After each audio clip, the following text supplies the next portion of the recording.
So I was at a yard sale the other day and I picked up some things. Included was this PlayStation 1, and this is actually the first time I've seen one of these in real life, the very first model where it has all this stuff, the SCPH 1001. But anyways, this model doesn't want to power on, so I don't really know what's wrong with it.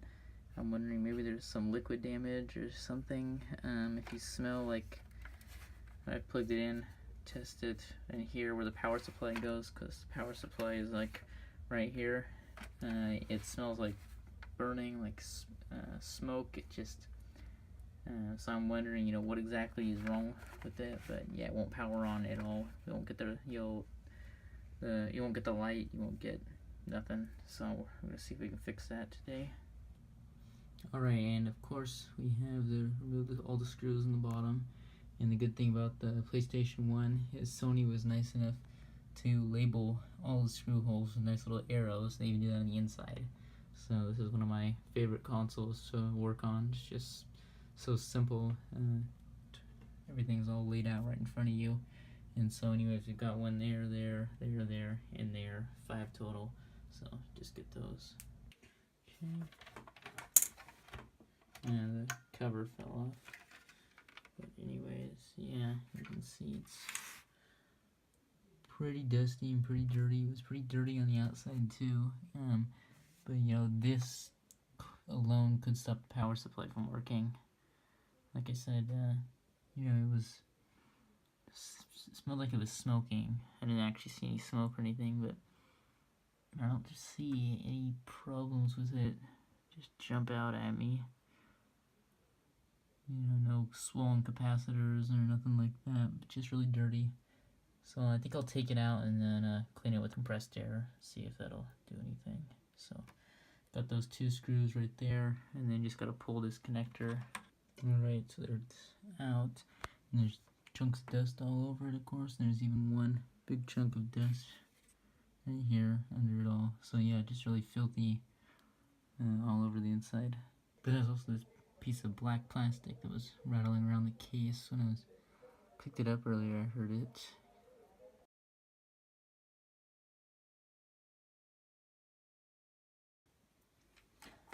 Alright, I think I may have found the problem. Might not be the only one, but I found a major problem.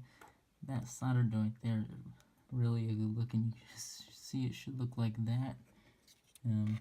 It's not even in there good enough to hold this together. Let's see if I can get it in focus. Like, this is really loose, like on that side. So I'm gonna try to add some more solder. I do kind of hate messing around with this because it's like, you know, 120 volts straight out of the wall. There's no external power supply like something like a Super Nintendo would have. So it is a little bit risky, but I really don't think I'm gonna mess anything else up further than it already is, just by adding some solder to that. As you can see, the reason I have my multimeter in the frame is if I put one lead there for that pin. I hate trying to do this, it doesn't want to stay connected. There. You can see I get continuity. If I do the same other pin, I don't, and they're both properly connected. You'll get it on the actual pin like itself, but you also won't get it down on this pad or over here where it should be connected, or this one, so it's just not soldered in there properly. And yeah, and you can see on this side, get continuity between those 2 points even. There. So yeah, I'm just gonna get soldering iron to add some more solder to that.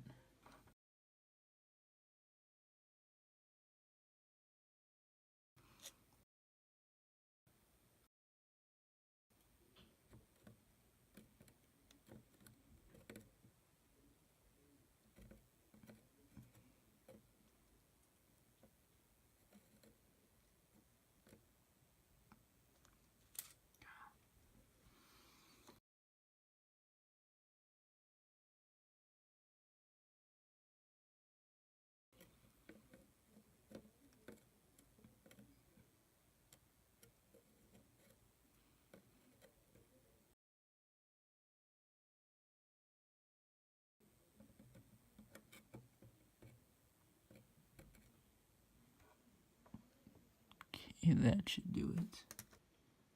So let's just test for continuity again. Getting continuity in the pad.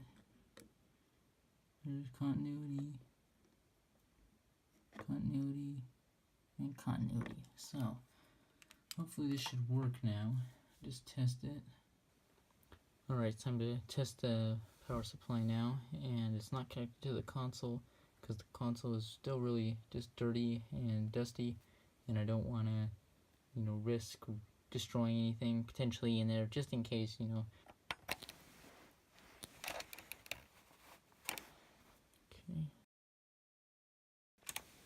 Alright, power supply comes on.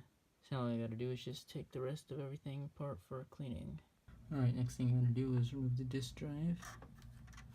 So just peel off this piece of tape here.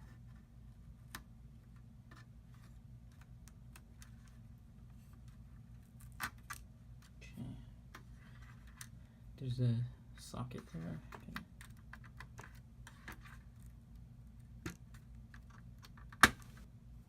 Okay.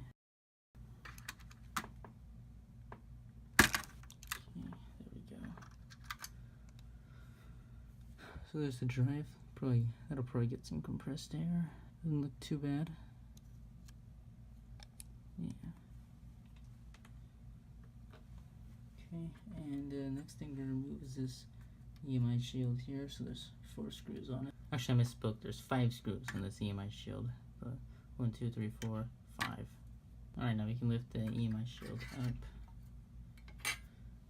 And we can also probably remove the controller ports now. So just take that ribbon cable and just pull it up out of its socket. Right, there's the controller ports, and that looks like the tip of a pencil. Weird.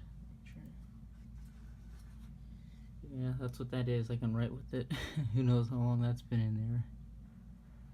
Maybe some do-it-yourself work on here. Someone else tried to fix it. I don't know. But yeah, anyways, there's this. Doesn't look too dirty, really. Get to clean it later, though. Alright, now we gotta remove this big piece of metal, and it looks like there are 6 Phillips head screws on it. 1, 2, 3, 4, 5, 6. So let's remove those now. Screws are removed. Now I should just have to just pull it up. Yeah.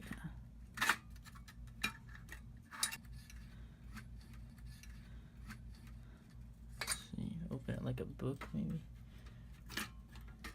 Not sure what that copper tape is for. And just open it like a book. And it looks like I can take it all out to remove those 2 screws. Alright. So there we go. There's the board. Alright. 2 EMI shields. I guess this is like a heatsink too. And here's the plastic piece that remains. This one needs to be cleaned. These stickers are fine with warm water and soap. So yeah. Here's the board after compressed air, and taking this toothbrush just for electronics and just really gently going over like this. And you don't want to brush too hard or you could break out little components. It's actually happened to me before, unfortunately. So yeah, don't make that mistake. But anyways, it's a lot cleaner now, and it's time to test it. Alright, so I put everything back in there without screws, and then just put the cover on just to test it. So let's try it. Cover light comes on, that's good. And it boots right up. That's great.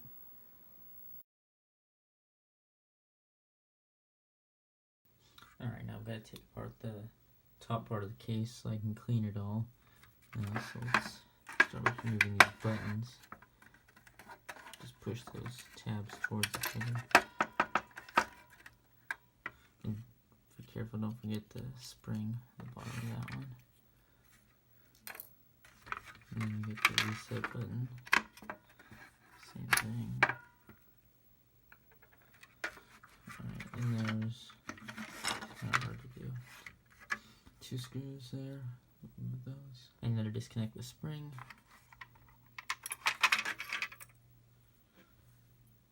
Okay. And this you can just pull off. And then the power or the eject button. Same here. Push the tabs towards each other.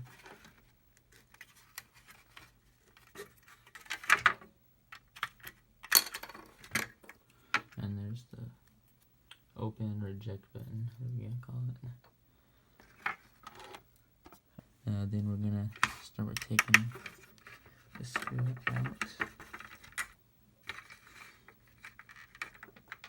And you can just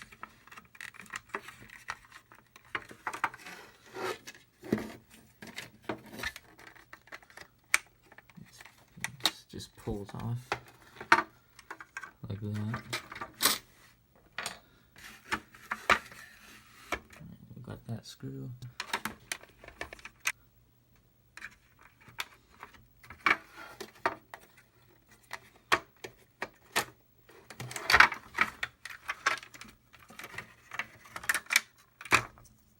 Okay, got that piece.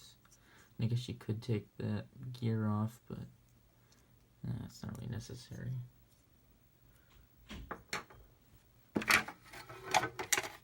You take off the spring there. And the lid, you just pull out now. There. We do have one more thing. This little piece that fills the console when there's a disc in there. When the lid is closed, sorry.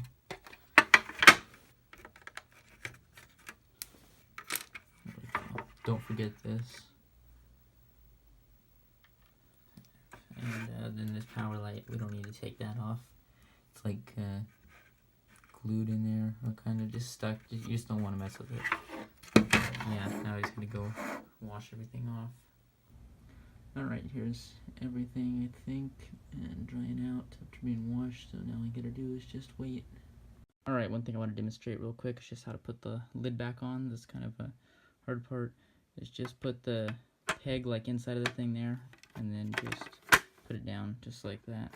I'll do it again. It's really easy when you know how. Just put it in like kind of crooked like that, and just put it down. That's really all there is to it. And also don't forget the spring under the open button. I do that sometimes, and it's annoying to have to take off the screws and have to redo all this just because you forget the spring. So just make sure you do that. So I've got it mostly reassembled, just the top case is off, of course, but I keep just having this one problem with it on the power supply.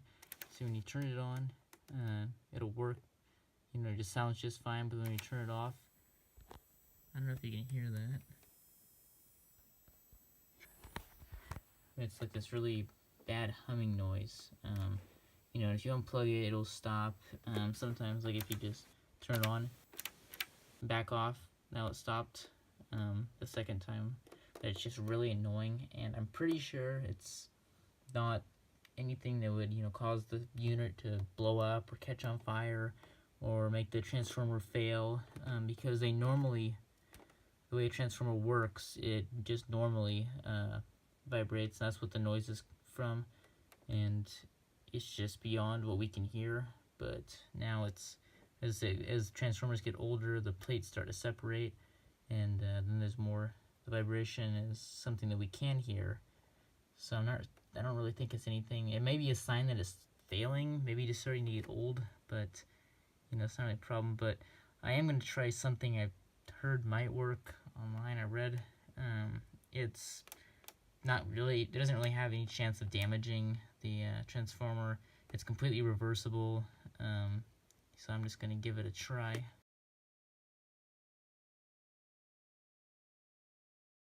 Alright, here's what it looks like after with the glue gun, and it's got, doesn't look very good. It's got a lot of glue around it, but it really dampens the sound from it.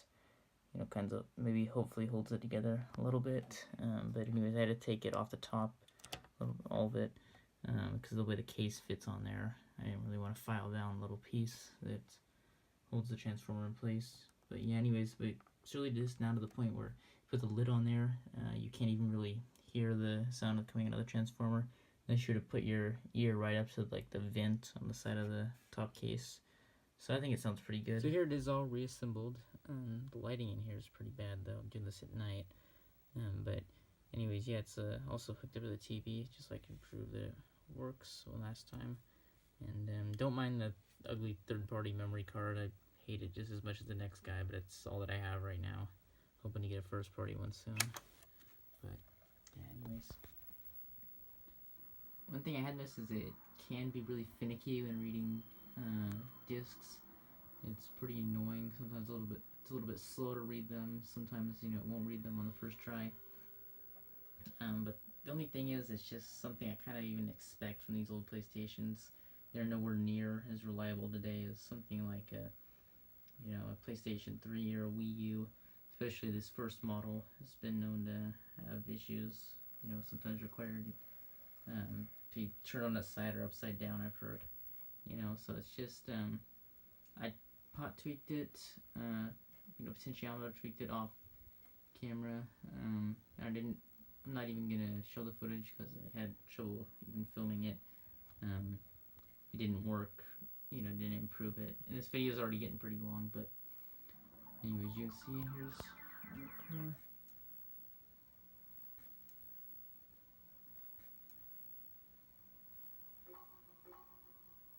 It works just fine. I've been playing on this. I've started a new campaign. That one. I've been playing on it a lot for, you know, a few hours, and I haven't really had any problems with it. Just sometimes the music was screwed up in one level, but that was really all, you know, so it works just fine. Show the back of it. Looks a lot cleaner. So do all the sides. As far as I know, everything works on it. Everything I've tested it with, you know, control ports, memory card slot, you know, the AV ports, power, you know, port, everything works. So yeah, I've got this working about as well as reasonably can be expected for an early model PlayStation 1. You know, at least we got it working again. So thanks for watching. Hope you have a good rest of your day. And if you like this video, then please don't forget to leave a like. If you want to see more like it, then please don't forget to subscribe. And I hope you'll share this video too on social media.